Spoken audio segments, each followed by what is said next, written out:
Hey everyone, it's Michael Zapersky, and today I am here with Sam Schutte. Sam, very excited to have you on. Hi, thank you. Glad to be here. So, Sam, you are an expert in process improvement and custom software development, where you run a team from your base in Ohio. Your clients include CBRE, Sunstar, Ball, and several other billion-dollar organizations that some people might be familiar with, others might not. But you're a real expert in the area that you work in, and I'd love for you to kind of just tell us a little bit more about what it is that you're really doing. Tell us like a little bit more about the work that you do. Sure, yeah. So Unstoppable Software is my company. And as you mentioned, we're a software development firm. And I think our sweet spot is working with companies that want to do strategic software development, want software development and software product development to be a key part of their strategy, and specifically working with companies sort of in the verticals of industrial manufacturing, engineered products, sort of that engineering and architecture space. And basically, what I work with them as a consultant, as an individual, my role is to help guide them through that process because often our clients don't have any real strong background in software development. It's not something that they've really focused on as a core competency, even if they're a very large company. Right. So I guide them through that process. And then, sort of, because of the nature of the work that we do, we also have to sort of provide the implementation services, right? And so then we have a team of developers that we kind of bring to bear to build out their software products. Right. And then tell us like how you got into it because your story was an interesting one. Like I remember actually, you have this on your website. You talk about, leaving, was it university or college, like kind of fresh out, you posted your resume and then same day or a few hours later, you got a call from a recruiter. And then later that day, you already kind of had your first gig, but talk us through a Yeah. little bit like how you got to where you are today in terms of the different types of places that you worked before you actually went out on your own and started your own consulting business. Yeah. So, I mean, as you said, I got my computer science degree from University of Pittsburgh. Worked. I started out actually in medical records, so we have done a lot of healthcare software in the past as well because of that. But Hmm. worked for in large IT departments as well as for a lot of different startups. And I think seeing the difference between the way startups operate that are really cranking out product, venture capital backed startups versus IT departments that often are much more slower moving and they have all different constraints and stuff. That was a key insight. But basically, I did that for a number of years, and then it was kind of serendipity that I was finishing up a contract. I started the company about 12 years ago, so this was January of '08, and a friend of mine had gotten promoted to a vice president position, and I was finishing up a contract that was just winding down, and he said, "Well, why don't you come work for me?" And this is at a large $60 billion company. And I said, "Well, if I'm going to do it, I want to do it as on my own as a consultant." Now, at the time, my wife was pregnant. I had my house on the market. I was going to night school. Hmm. Um, and it's like, The yeah, perfect sure. I mean, storm. Yeah. perfect time to start a company, right? Right. So I think my wife thought I was a little crazy. Uh, but, that 6 month contract with working for that gentleman who's the vice president, over time, I grew that account. So I kind of learned how to do account sales to grow, from an initial footprint. Um, to the point that we had at one time 10 people full time within that organization working on projects, and we still work with them. I mean, 12 years later, Yeah. we still do quite a lot of business with them. um, and I think that that was kind of our initial foray into working with industrial manufacturing, industrial companies.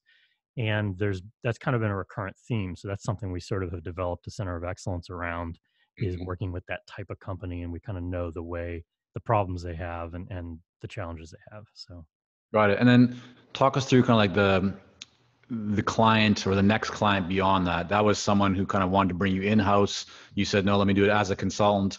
How did you then kind of take and leverage that first experience into actually starting your own consulting business and kind of getting your first client or two? yeah, that's a great question because for a while, it's like when and I think a lot of consulting companies face this problem where you get one major client and they can just dominate you. And yes, maybe you're doing millions in revenue, but it's all with them. And Right. I know firms that's worked out very badly for. Sure. But so for a while, it became my priority. Like, I've got to diversify. I don't care who it is, how it is. Um, I'm trying to remember that far back. I mean, you're talking about 10 years ago now. Um, But I think basically it was probably through word of mouth and people I knew at that point, um, getting into probably our second. Well, I had a couple companies that our big companies sort of referred us into, right? So we did a Yeah. little work with like U.S. Steel because they had that relationship and got me in. Um, and then I think it was also just some other people we knew that brought us into some medical records projects and stuff like that. So again, that healthcare space. So starting out, I mean, just like anybody, trying to do a lot of networking, people that was what kind of allowed me to do that initial diversification. Hmm. And it was also hiring salespeople that had a good Rolodesk or Rolodex, right, of names. So you mean you hired salespeople? Correct. Yep. Yeah. So I had a couple salespeople work for me, and at one point hired a pretty experienced gentleman who had some great connections at some very large companies, and that got us into them. Right. Sort of, he was able to bring us in the So door. what did that look like? Because I think a lot of people, would be interested in exploring that idea, right? So many consultants are very good at what they do. They have the expertise. They can provide the value for the client. They're not necessarily that excited about the idea of going out and selling themselves and doing the marketing. Yeah. Um, you know, there's a lot of some people who would love just to find a salesperson or someone to kind of take that off their back and implement it. May you just explain to us what did that look like for you, the person or the people that you were bringing on at that time, and then may talk about how that compares to today if there's if they're Yeah. no longer around. So just kind of walk us through how did you go about finding those people, and what did that experience look like for you? No, that's a great question. I mean, so it was really hard, and it's funny because my dad is in sort of came up through the IT industry, so he's always been a role model of mine, and he said, hiring salespeople is hard because they're basically professional liars, the good ones, right? And no offense to salespeople and myself included, but uh, so I found it to be very difficult to find the right person, probably harder than hiring software developers. Mm, I kind of tried. First, I tried going for someone that was super experienced and very expensive, but someone like that is really hard to keep long term. And again, did get us into some really good opportunities, but it didn't last long because it's kind of always on to the next right. bigger opportunity. So then I tried the other extreme end of someone who was fresh out of school, no experience whatsoever at any kind of sales, and my idea was I could train them up, and I think that was a different set of results that wasn't great either because it was just, it's no small thing to create a sort of sales management and sales training program from scratch, right? That's Yeah. probably even harder than creating becoming a salesperson. So what I kind of found is that, you know, you can't necessarily outsource that until you really have it down pat. Yeah. And I think even then, because of the nature of what we do, which is sort of very custom, very complex, and far reaching in an organization's process and business, it has to be something that I'm pretty intimately involved in. Um, and so where we're at now is I basically kind of manage all those sales and make all those sales happen. And I think Yeah. what you kind of learn though, and most people learn, is there's subdivisions of that, right? Because there's people like, can someone do lead generation, but maybe they're not the ones doing the calls, right? Mhm. And so I think that's probably our next step, is trying to figure out those things that can be done well by someone Yeah, else. I think it's a really good point. Like we see this a lot with consultants that either reach out or we have conversations with, or they're coming to our programs, is oftentimes wanting to try and kind of outsource or get someone else to handle the marketing or the sales Hmm. aspects. But as you said, if you don't have some of the fundamentals and kind of foundational elements in place, it's really hard to get the most out of that. And that's why I often recommend, and Sam, because we work together in terms of getting very clear on your ideal client and your messaging and all these other things first, but also going out and having those initial conversations with buyers, whether or not they buy right away, teaches you a lot, right? And that's information that you can then use to strengthen the sales process, to strengthen your messaging and marketing materials and all of that. So what we tend to see, I mean, this is just kind of putting out there, my observation is that most people have greater success bringing on sales people or getting support in those areas once they've built a good foundation first in their business, where they've had an opportunity to test some things, to work through refining their own messaging, their ideal clients. And then you can be very, or at least more strategic in terms of where you're putting people in or what resources, you're kind of putting together, rather than just trying to take this whole chunk from the get-go and put it onto someone else, because then they have a whole big learning curve that it takes for them to get up to where you want. And most entrepreneurs, most consultants don't have the patience for that, right? It's, if we give something to an agency, we expect that we're going to see results right away, but they need time to really, figure out what's going to work and what doesn't. So doing it yourself often in the early stages is probably the best thing, because you're going to get that feedback. So let's talk about your industry to a degree. Like, I think we're talking about marketing here and business development and sales. A big part of that, right, has to do with your messaging, your specialization, your focus. And you're in a marketplace, Sam, where, when people hear the words custom software, like the first thing that often comes to their mind is, oh, cheap offshore development companies. Yeah. Right. And that's something that I think anyone in your area comes up against. So how do you deal with that? What have been your steps to position so that there's enough differentiation between someone who might just think, like your ideal clients might just think, why don't we just go offshore and find some cheap option to do this? How do you get people to see that might not be the best idea for them? No, that's a good question. I think, and I think the thing is understanding sort of like the different stratification within our, sort of narrow industry here of software development, right? Because it's tempting, I think, and most folks outside of it probably put some big label on it that it's all just, programming consulting or something, right?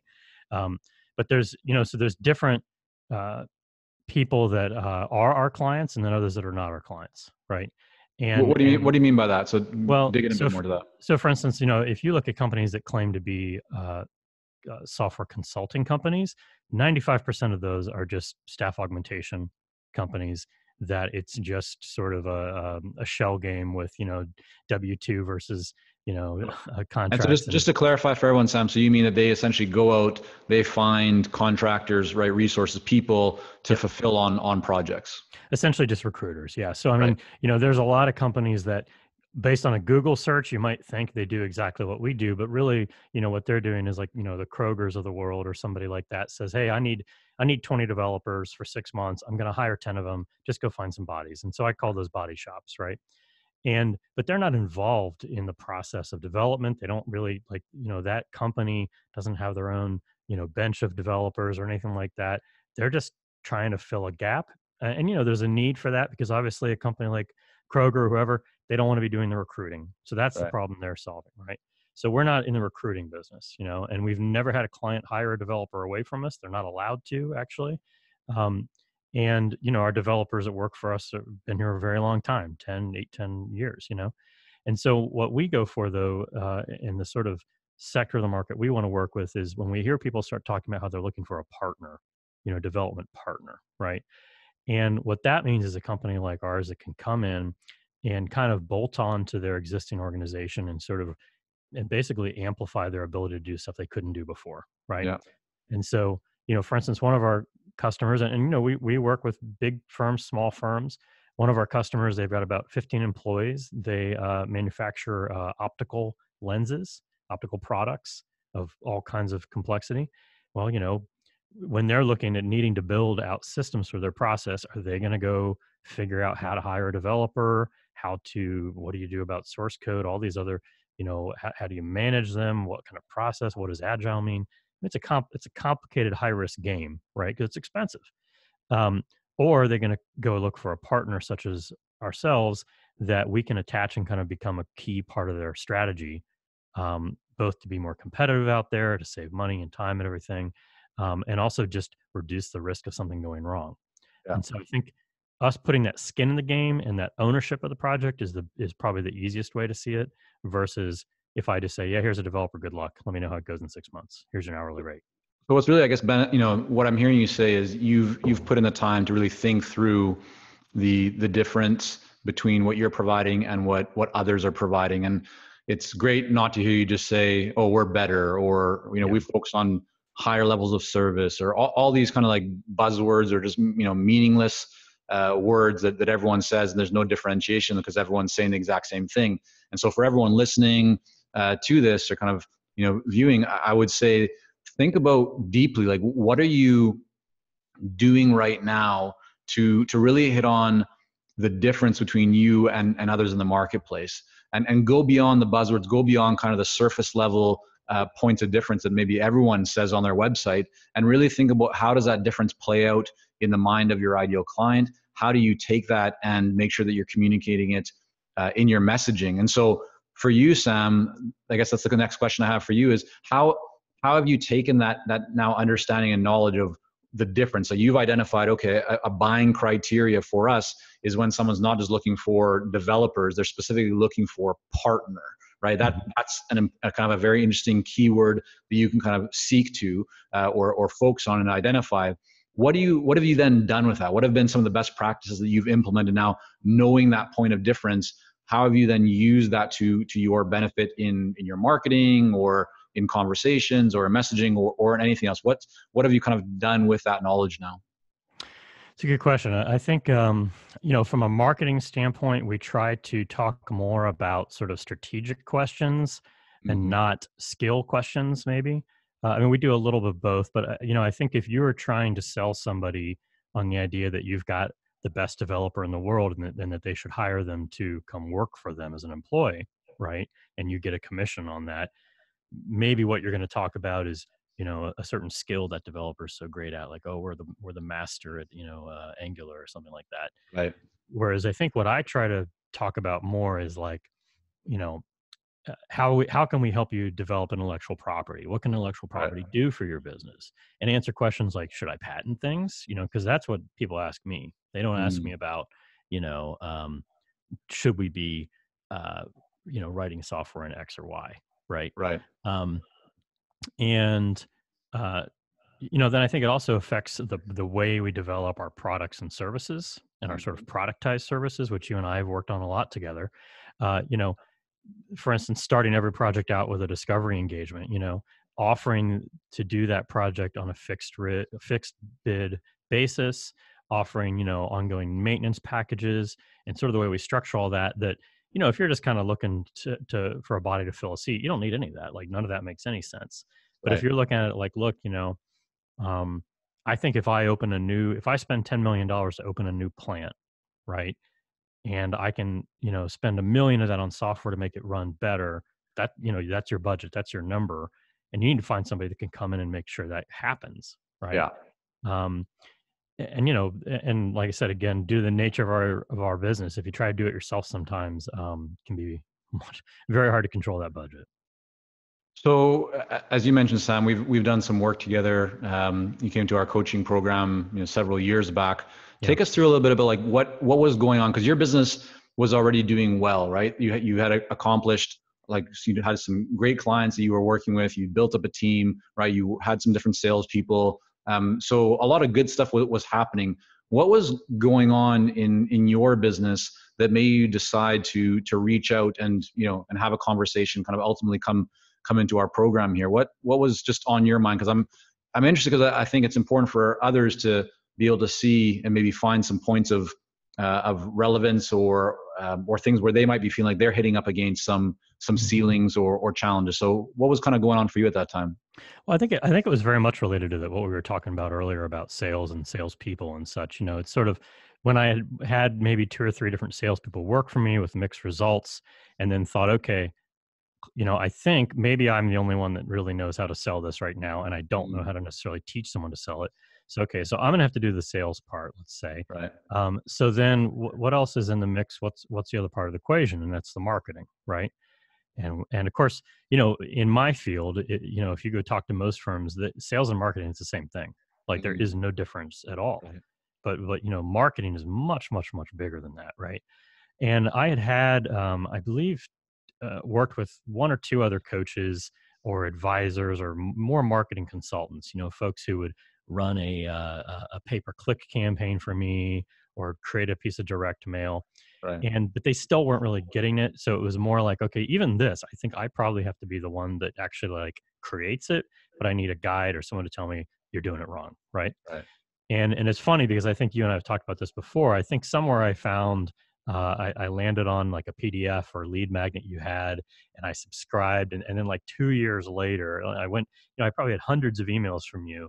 And then 2 years later, said something came in my inbox that led me to call you, um, and so I think at the time it was like, what I need, help with is sort of, a virtual sort of CMO, a virtual, marketing executive type that really knows his stuff.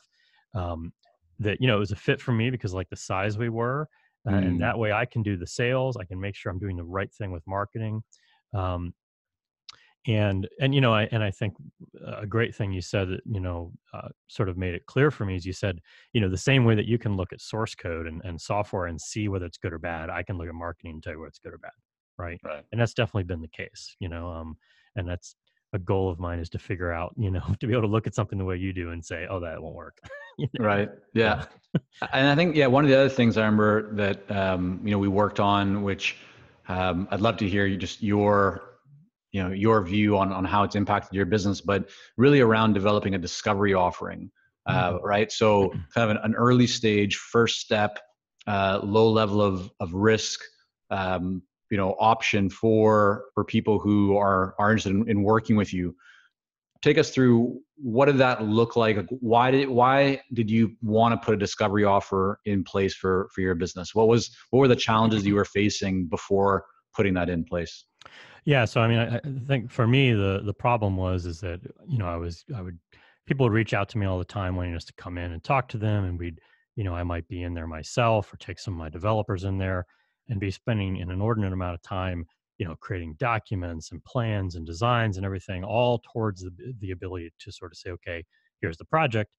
And of course, and this was years ago, really. This is in early days, but it's, oh, well, we don't have anywhere near that much money. I only have $10,000, and Right. I just pitched them on 80 grand or something, or 800 grand, whatever. Um, and so first off, it was like a spending thing, because Hmm. if I say, look, we need to do a $5,000 discovery engagement, and you say, oh, that's way too expensive, then I'm like, you're not my customer, right? Right. Because it's just not going to work. Um, but I think and I think it was also a little bit of like, uh, sort of an initial purchase, like get that initial commitment and prove, can this person write a check, and do they have that ability? Because I had people that would say, "Oh yeah, no problem. You tell me a couple hundred grand, I can do it." They take it to their boss, and their boss says, "No way. I'm Right. not trusting you with this. You're a junior level guy, right?" Yeah. They thought they could do it, and they were wrong. So a big piece of it is just simply like a money and a budget sort of validation thing. But then it's also just like, we're providing a lot of value through these discovery things, because we're telling you, is what you're even talking about feasible? Is it Hmm. possible? Are you crazy? Is it going to take 10 times what you're thinking, or is it going to be 10 times cheaper than you think? Right. And what's the value of that? There has to be a price on that. Um, It's and it's also a real point of differentiation too, though, right? Like yeah, you could, like many other consultants out there, just say, sure, we'll happy to do this 50,000 or $150,000 or $500,000 engagement. No problem, we can take care of that, right? But what you're saying is like, slow down, right? Let's yep, first just like dig into this together and see, as you mentioned, whether it works, whether this makes sense to do, and if it does, then is it going to cost more than you might think? Is it going to cost less? How do we accomplish it? Like really helping them to receive value before even beginning, and then when they do decide to start, doing it in a way that has the highest likelihood of not only them succeeding but also getting a really positive ROI. yeah, exactly. And it builds trust. I mean, I always tell people, like, do you want to walk into a client and say, here's a proposal for $500,000, pay me? Right. Or, hey, let's just try to do a little tiny thing together and see if we like each other. And Yeah. that's only going to cost $2,000. And what percentage of your projects right now begin with a discovery offer? I mean, 100%. We will not do a project unless a discovery, because it just, and it's probably been that way for about a year. I Yeah. think I had a transition point where we did a little bit here and there, or some people could talk us out of it. But I think what I've noticed and what I've learned is that we just simply do not win those opportunities. Like if Yeah. someone again won't, shell out a small investment, and and we've done them for $500 if they're just like, look, I just don't really, I can't. Okay, well, can you do, like, what about just an afternoon together? Right. It can be a very small amount of money sometimes, but most time it's not that. Most time it's 2,500, 5,000, something like that. Right. Um, But so we do that 100% of the time. Now we used to, as we evolved through the process, and like I remember talking with your cousin Sam about this a lot, and he kind of gave me this idea is, you could say, well, say it's 5,000, but if you hire us for the rest of the project, then we'll discount that 50% and discount it back. What I found though is if they do the discovery project, they always do they almost always do the other project, right? Yeah. Whereas if you don't do it, you know what I mean, your win rate was much higher there. Whereas if you didn't do the discovery, it was Yeah. 50 maybe. Exactly. It's usually like short-sightedness that holds people back, right? They look at it and Yeah. go, why would I charge 5,000 when I can charge 50,000? And it's, well, Yep. because the chances of actually winning the 5,000 are significantly higher than landing the 50,000. And if you land the 5,000, the chances are you're going to also land the 50,000 or turn it into 150,000. So you really don't lose anything by starting with a discovery offer. Yeah, well, exactly. And we have a project we've been working on that I think it was a $1,200 discovery offer and it was easy peasy. They said, yeah, it makes sense. Let's do it. I Yeah. think we've done $500,000 with them now. I Yeah. mean, but the thing is they never would have done that Right. without that first experience. Um, and I think the other thing is that um, just that whole process again, building the trust together. Um, and I tell folks, look, we're delivering real value. We're giving you design documents, requirement documents, a roadmap, feasibility study. I mean, these are real things that, there's people out there that probably charge tons of money for that. But you know what? Take it and hire some development team in China if that's what you want to do. No one's ever done that. Right. Never had anybody do that.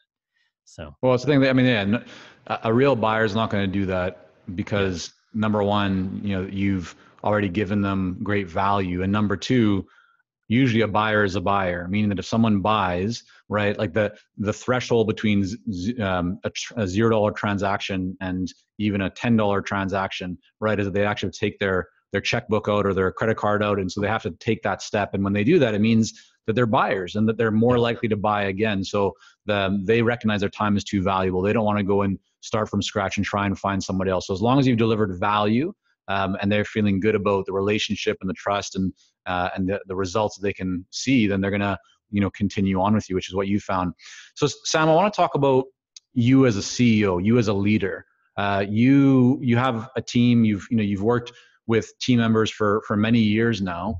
Um, what's it like for you? I mean, you have the responsibility to provide for your team, and business is filled with challenges. It's not always just a like year after year growth and with no down times or no slow times. There's, even with companies that are growing consistently, there's still lots of challenges that they face. What's it been like, for you as a leader that feels the responsibility to provide for your team? That's a good question. I mean, I think that definitely is a pressure. I think you can't.